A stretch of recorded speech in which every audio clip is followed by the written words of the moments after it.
Europe, in more northern parts of our planet. Okay. So the title is The Role of Transcription Factors and Their Interactions with Non-Coding RNAs for Crop Improvement, a lesson from Barley. And originally I prepared 2 examples, but I decided to shrink it to one very clear example that is still ahead of publishing, but I think it is interesting. So just to start, we know already that many essential transcription factors are targeted by microRNAs. So for instance, NFY transcription factor that is important for drought tolerance and flower development is targeted by microRNA 169. MIP transcription factors are involved in signal transduction and biosynthesis of secondary metabolites, as you heard yesterday from Kashmir Singh. It is microRNA 159.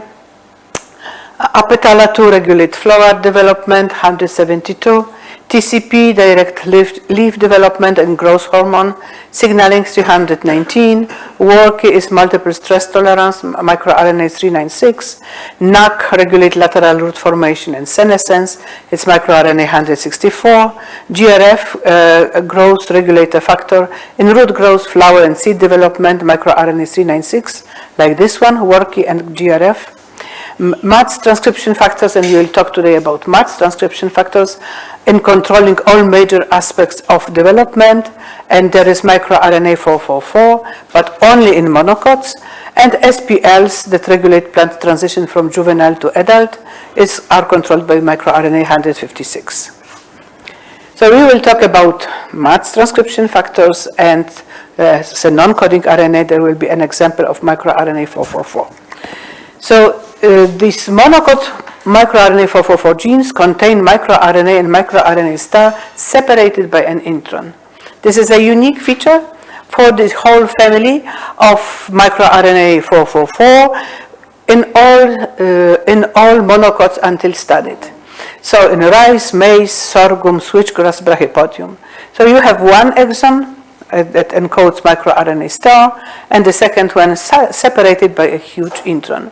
And intron splicing must take place at the level of primary transcript in order to get stem loop structure and to have the ability to process microRNA to mature microRNA precursor to mature microRNA. So in Barley, we identified 3 microRNA 444 genes that are called A, B, and C. As you can see, they have quite similar structure. They also undergo the primary transcripts extensive alternative splicing, in which you can see events like this, that splicing takes place like this, removing microRNA star encoding exon, and then there is no possibility to produce microRNA. So we once divided all precursors into functional and non-functional, hoping to see some differences in different abiotic stresses, but it didn't work. So splicing is there, probably fine-tuning the amount of microRNA, but is not somehow responsive to any abiotic stresses, at least that we studied. So, and I will talk about microRNA 444A that encodes prime microRNA 444A. And the beauty of this system is that microRNA is encoded at the one strand of DNA, and its target, Matchbox transcription factor 57, is encoded at the opposite strand. So they partially overlap. But if you will have a look on the exons of the majority of exons of Matchbox transcription factor, they are within the intron of prime microRNA 444. And these exons are within this huge intron. And again, these exons are downstream of microRNA 444 gene. So when you get the primary transcript of microRNA and it is processed, and you give pre-mRNA and it is spliced, then the complementarity will be like 60 base pairs, in which 21 are identical and perfect complementarity between this exon 4 of Matchbox 57 transcription factor, and microRNA itself. We did degradome data. We looked at and we found that there is a high peak just 3-4 nucleotides downstream of the cleavage site, and we also identified several cuts at the exact site of previewed cleavage site. So we think this is the fast degradation product of the proper cleavage that takes place several nucleotides upstream of this microRNA cleavage site. So this is the stem and loop structure, and using NGS data, we identified 3 microRNAs, potential microRNAs that may be derived from these precursors: the green one, the red one, and the violet one. For all of them, isomers star were identified in NGS. But when we looked at the amount of these all microRNAs, we found that microRNA 4A2 in red, 21 nucleotides in length, dominates in its amount. This is 1 week development, 2 week development, 3 week developments, 6 weeks developments, and 68-day-old plant, it starts already to produce kernel. So you can see that when you compare it to the green one and to the violet one, it is dominant. So we decided to say this is the main one. Although in mirror base, this one, 444A1, is shown as a dominant one, but it isn't differently. So this is the dominant one. And I marked 2 nucleotides in yellow because these 2 nucleotides allow us to discriminate between red one and green one because they partially overlap. So these allow us also to, sorry, I said it wrongly.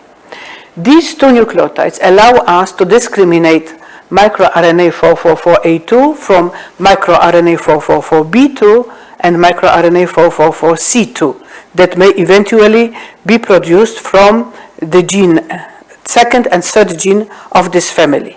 So we were lucky that we are able to identify the proper microRNAs derived from proper genes because of these 2 nucleotide substitutions. And then we identified in the gene strong heat responsive element, heat shock responsive element in 2 locations. And these heat responsive elements were not present in the case of microRNA 444C and B genes. On top of that, we found many other promoter elements, but these were unique for microRNA 444A gene. So we decided to look how the plant will react for heat and to look whether this microRNA will be heat responsive.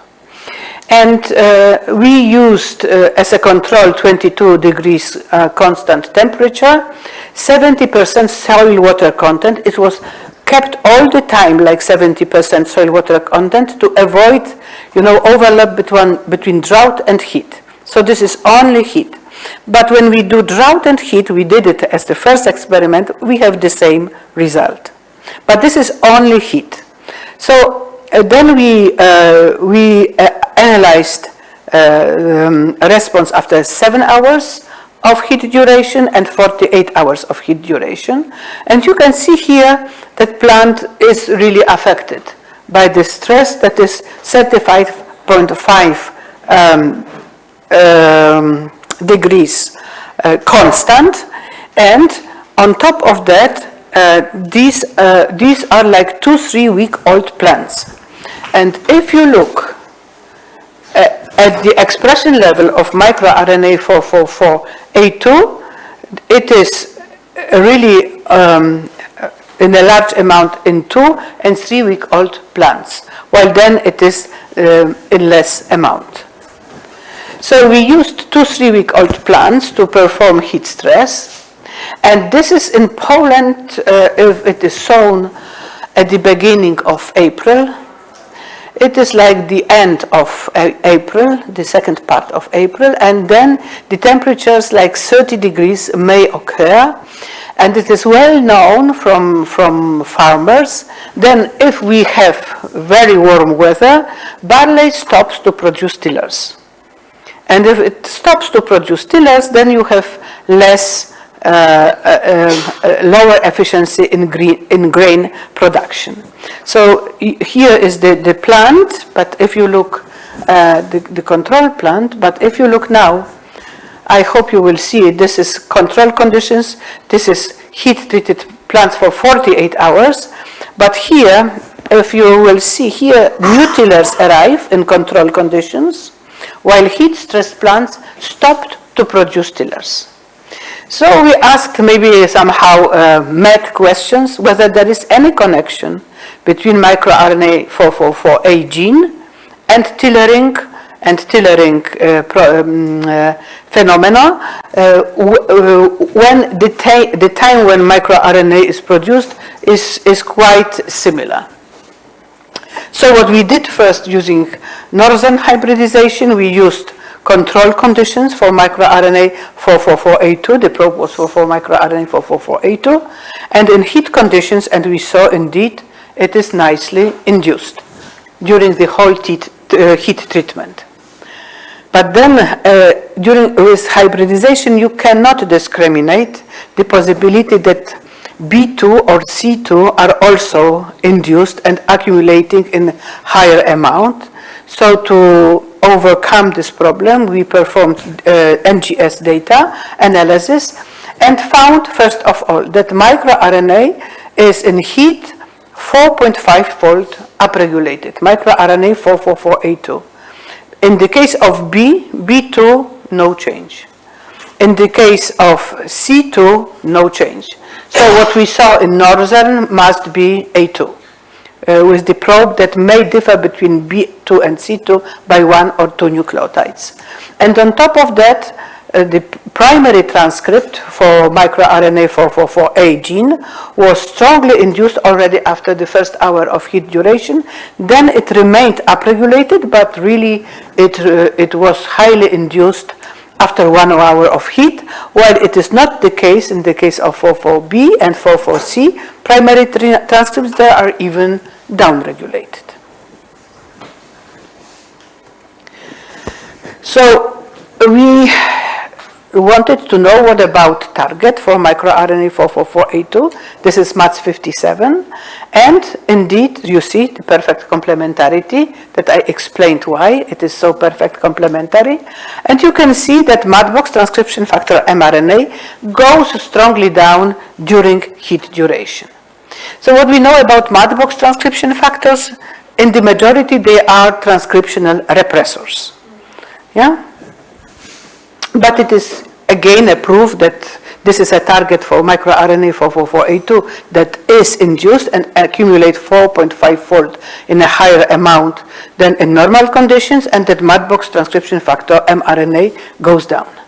So it was a paper in showing that in rice also there is a connection between microRNA 444, MATBox transcription factor activity, and tillering, but these were mutants and nothing was mentioned about heat.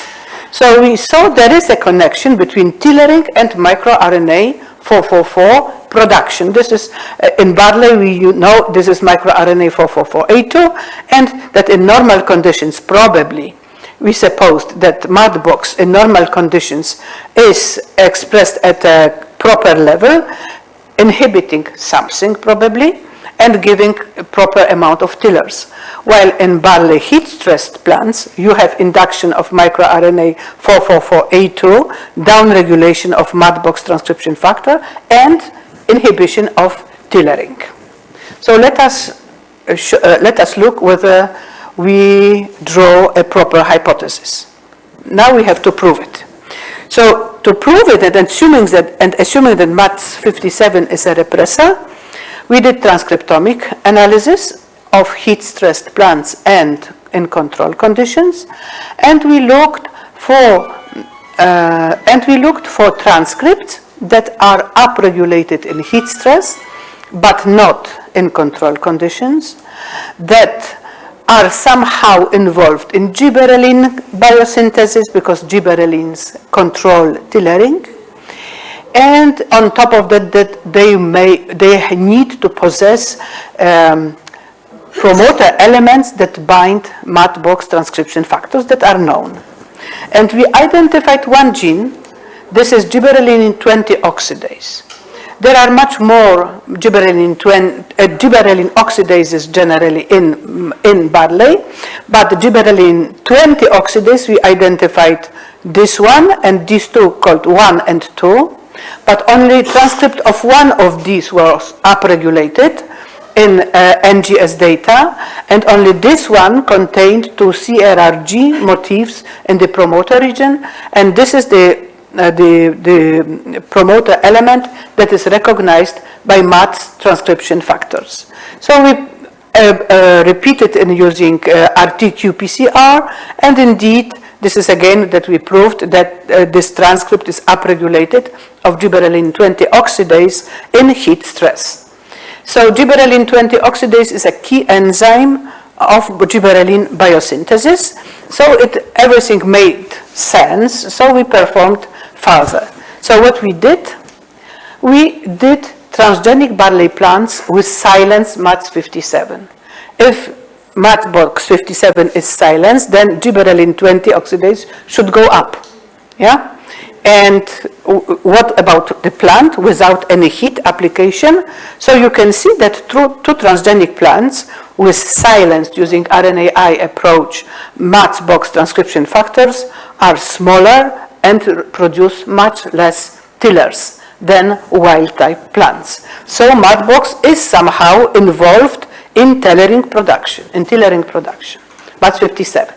So in all transgenic lines we found that MATS-box transcription factor, of course, is downregulated at the level of mRNA. And we looked what about gibberellin 20 oxidase gene expression. And in all lines, gibberellin 20 oxidase expression was upregulated, like 2.8, but also 1.4 in different way in different lines. The silencing was exerting its role on silencing, but in all cases it was upregulated. While in rice, it was shown that in these mutants, where you have MATS-box downregulation, this is dwarf 14 that is upregulated, and dwarf 14 binds strigolactones, activates them, and strigolactones act on DELA proteins that are negative regulators of gibberellin biosynthesis, then increasing the amount of gibberellins. So there was another pathway proposed for rice.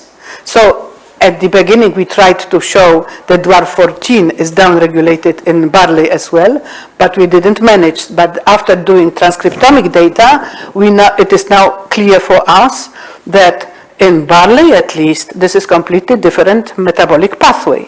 That you have induction of microRNA 442, downregulation of MATS-box 57 transcription factor, releasing from repression gibberellin 20 oxidase, and probably gibberellin's upregulation in barley plant. So, to prove that indeed MATS-box transcription factor 57 binds to gibberellin 20 oxidase, we had to perform CHIP. So chromatin immunoprecipitation, as I told you today in the morning. So how does it go? You need to take your plants. But first, I will tell later. Did I say it properly? Wait a moment. Okay. And then, okay. So to do CHIP, what do you need? You need plants that will have, that you will be able to immunoprecipitate MATS-box transcription factor. But let us assume we have. So we cross-link chromatin. And using UV or formaldehyde, we used UV to get covalent bonds between protein and DNA. Then you fragment chromatin. You can use micrococcal calcium-dependent nuclease, or you can sonicate DNA. We did sonication.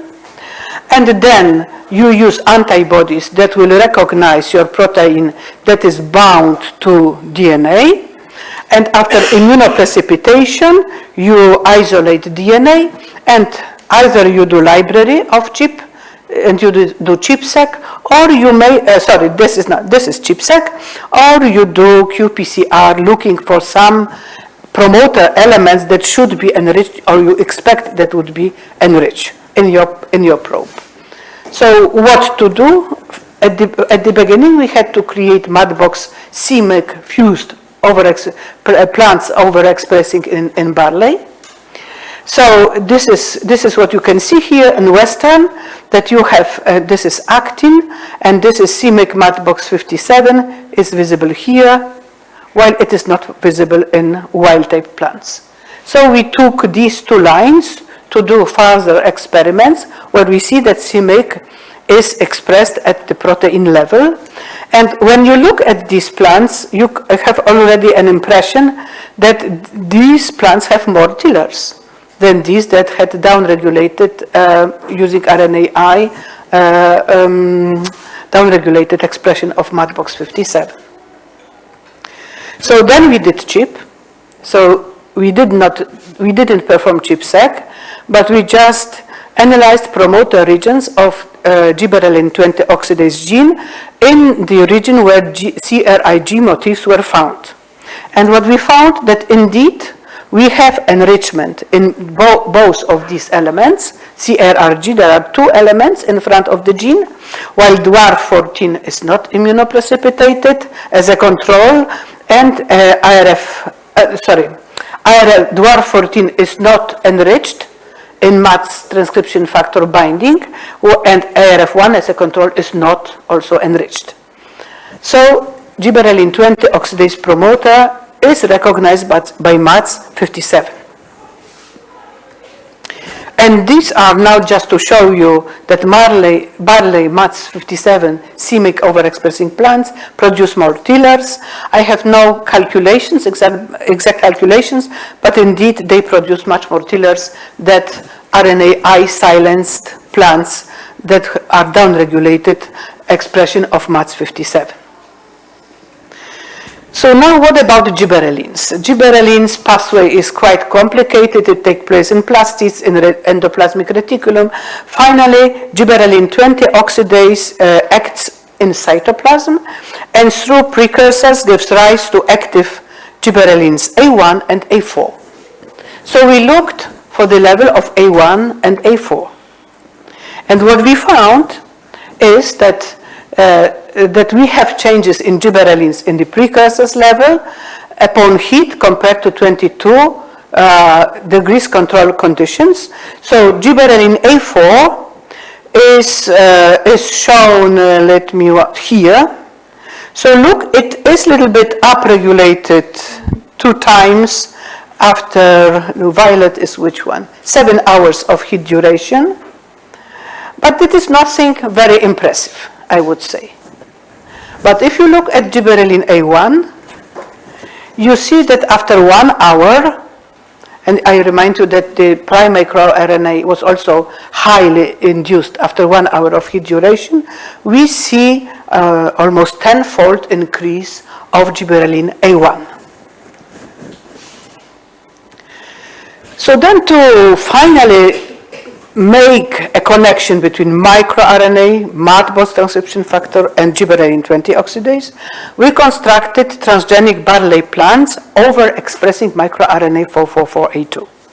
So to do that, we used barley gene 166A, in which, using some tricky PCR reactions, we removed microRNA 166A and its passenger strand, and did microRNA 444A2 and A2 star in its backbone. And we obtained transgenic plants, and we did in 2 lines. We did NGS analysis, and we found that microRNA 444A2 is 5-fold upregulated in these transgenic lines. So what would you expect? The plant should produce less or more tellers? I don't understand. Less tillers, okay. So if you look at plants here, you can see that they produce less tillers than wild-type plants. And what more, in the upregulated accumulation of microRNA 44A2, mudbox expression level in all lines is downregulated, while gibberellin 20 oxidase level is upregulated.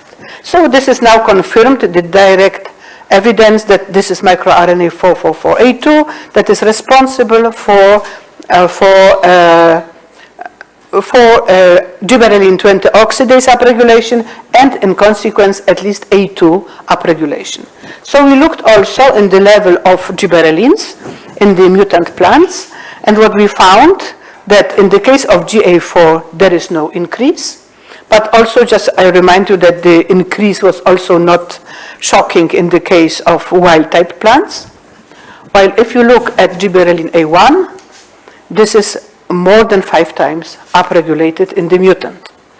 So now this is a dot saying that AA microRNA 444A2 is controlling in heat tillering efficiency.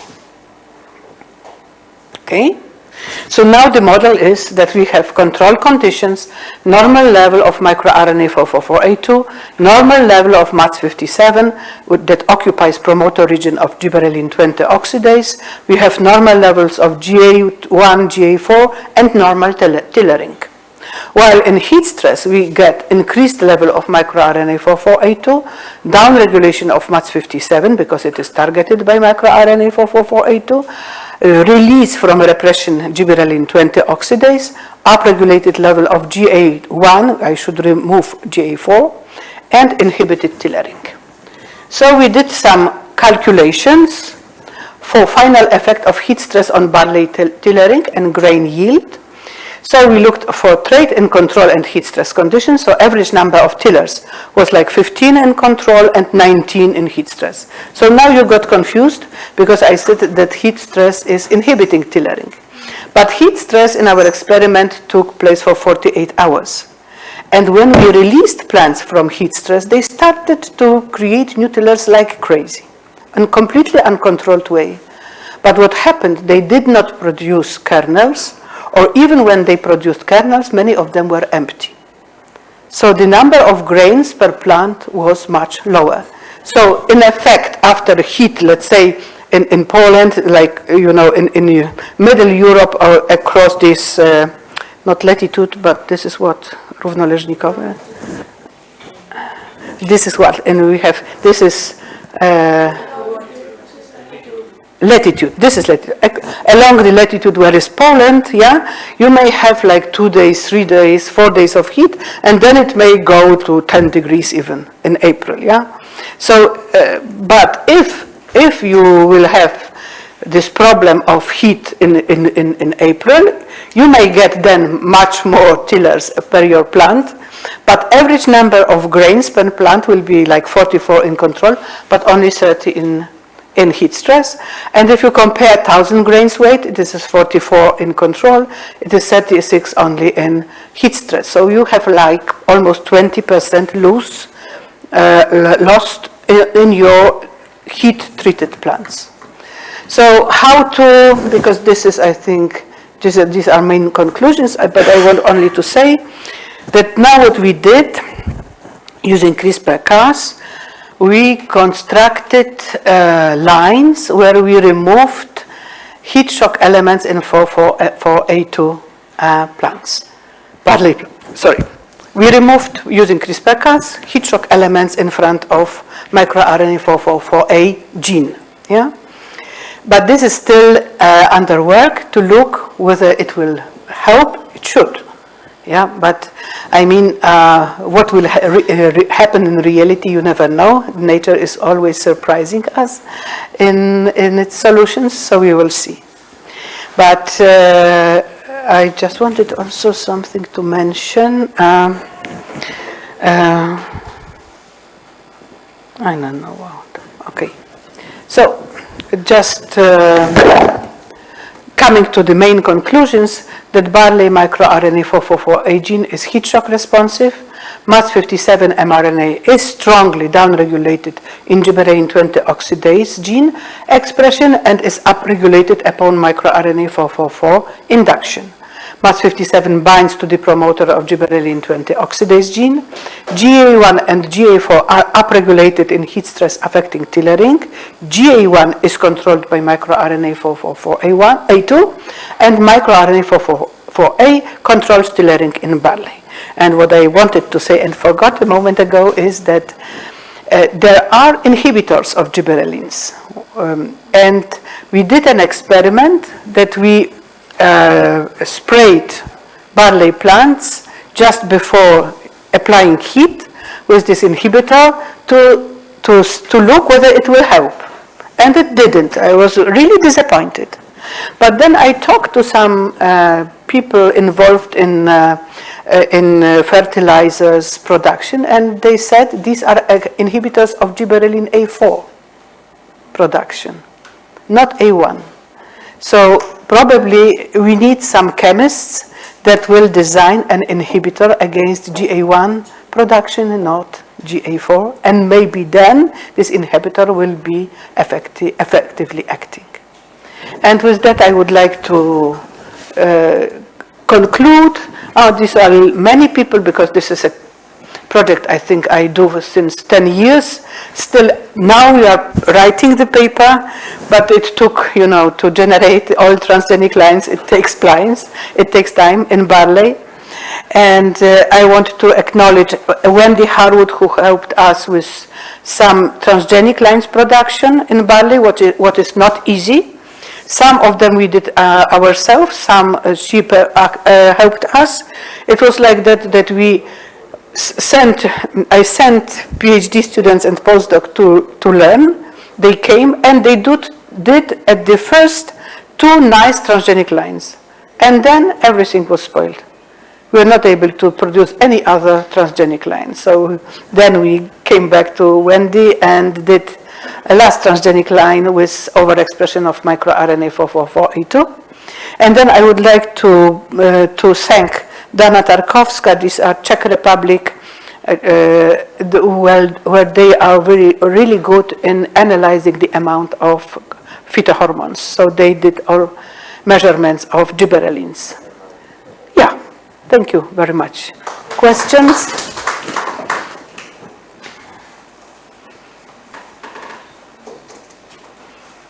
No questions? Was clear?